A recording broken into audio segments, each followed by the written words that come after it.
Ketua DPR prihatin anggota Dewan kembali ditangkap oleh Komisi Pemberantasan Korupsi. KPK telah menyegel ruangan Iputu Sudiartana, anggota DPR yang ditangkap.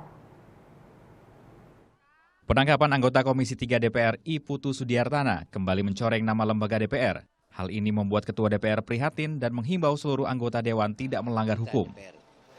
Kita tidak ingin itu kemudian juga diwarnai oleh perilaku yang tidak baik dari anggota DPR. Kita prihatin tentang hal itu. Rekan Putu di Komisi 3, Bambang Susatyo, menilai Putu menjadi target KPK karena sedang menjalankan proyek pembangunan di daerah. Saya mendengar itu urusan transport daerah atau inilah pembangunan di daerah lah. Ya katanya di Sumatera Barat atau Sumatera Utara gitu. Tapi yang ini belum pasti benar dan belum terkonfirmasi. Kan kita masih menunggu gelar perkara atau eksposnya KPK. Ruang kerja Iputu Sudiartana di lantai 9 Gedung Nusantara 1 DPR sudah disegel KPK.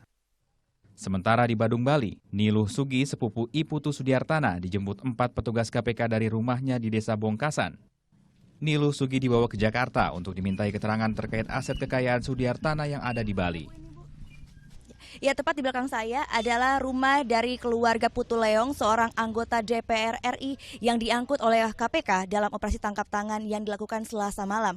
Nah, pihak KPK pun telah datang ke rumah ini untuk menjemput seorang anggota keluarga dari Putu Leong untuk dibawa ke Jakarta dan dimintai keterangan.